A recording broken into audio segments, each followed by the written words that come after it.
So we were just starting to talk a little bit about your involvement with the Friends of the White Salmon, but we during the break you were kind of filling me in a bit more about your background and your deep-seated conservation sort of roots.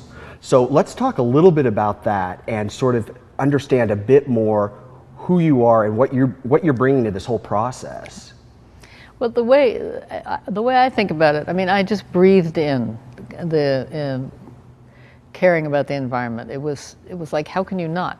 And then what that translated into for me in my personal life was not wanting to be involved in abstractions in life. I wanted to go where I could plant seeds and they grew or they didn't. It was, agriculture is a very, it's complicated and it's sophisticated and it's nuanced, but basically you either get a crop in or you don't.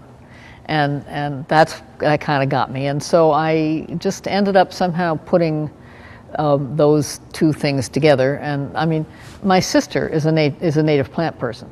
She pays attention to native plants. She does rare care. So we've grown up in the same household. We've gone in really different directions. And the direction I just went into was that I wanted to be involved in agriculture. And I made a choice not to go into research, which is where you might have thought I'd go to, is kind of research. But no, I went into production. To production. And I went out to the Central Valley of California and drove tractor for 18 months and road grader. And now sometimes I'm sorry I quit driving that road grader because that was fun. That was fun. But I like production, and I have a lot of respect for the people who do it. So I put those two things together, and then it moved me in the direction of organic agriculture is what it did. Okay. So I'm still kind of unclear then on the actual piece with Friends of the White Salmon River. So tell me a bit more about that. So the owner of Trout Lake Farm at that time had been heavily involved in Friends for years. I mean, he was there in '76 when they were doing this dam stuff. Okay. And so part of what I got when I moved there was, oh, here's this history and here's this organization and you should pay attention. And so slowly I began to make friends who were all members and just began to sort of associate with the group. And I hadn't really thought about the river. The white salmon, you don't really see it very much unless you happen to live on it or you happen to be a kayaker. It's not, there are not a lot of trails. There are hardly any parks. And if you're a native, you sort of have your ways and means of getting down to fish or whatever you want to do. But as somebody who just moves in, it's really not very apparent that there's a river or that it's a very special thing. So it took me a while to begin to kind of understand and appreciate the watershed and the river. When do you think about approximately that was when you really started to kind of take note of the white salmon? Well, as I took more responsibilities with Friends and I began to be more active, when I was becoming active, we were doing a lot of land use things, appealing land use decisions, and it made me think about shorelines and buffers and water quality and all the things that go into making that such an amazing river, and sort of understanding the hydrogeology of it. I actually think probably the one thing that got me was that there was a hydrogeologist that had done a study of a gravel operation up in Trout Lake. And I read that, and she had talked a lot about what happens downstream if you disturb a shoreline or you disturb in the river.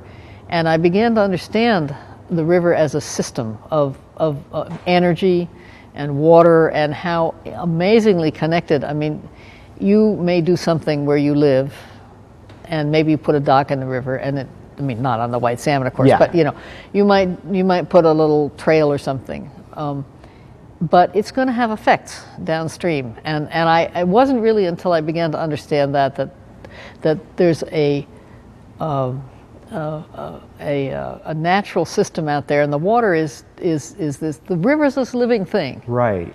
And as I began to understand that more, then I began to become more interested in being active in the Friends. The way that you put that is kind of interesting because it's sort of very similar to life itself. Yeah. Everything that you do later on downstream or later on in life is going to have an effect. Hopefully good, but not always. And so the dam, the Condit Dam that's there,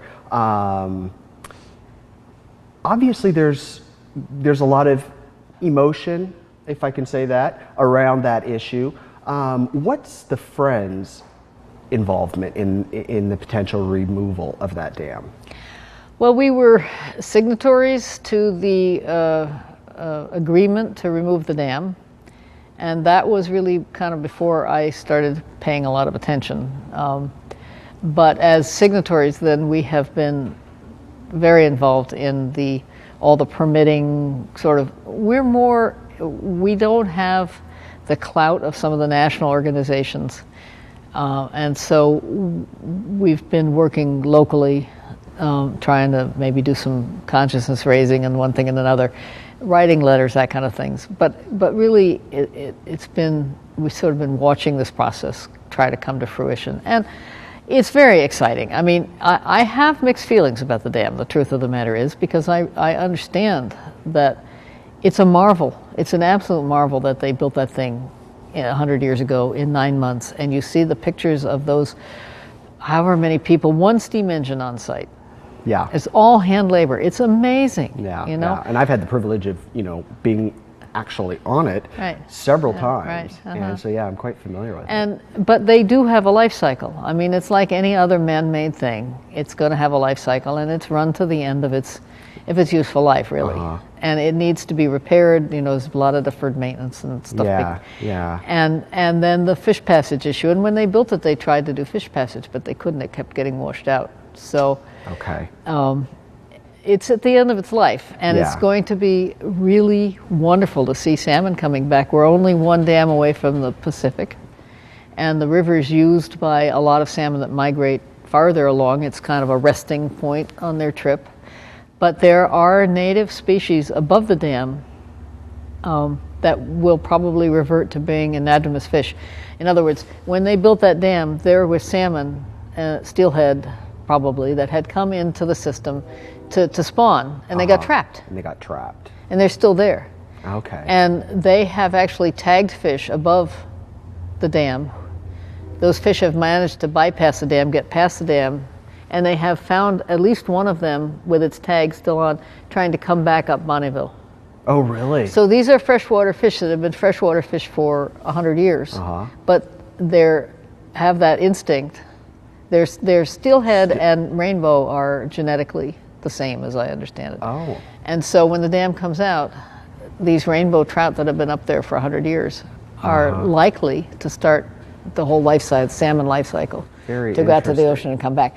And I mean, think of it. How many native stocks are there of anadromous fish around? There are not very many because of the hatcheries. Yeah. And apparently people used to move them. They would bring them from the Lewis Basin. They would bring them over to the White Salmon or the Klickitat or the Columbia.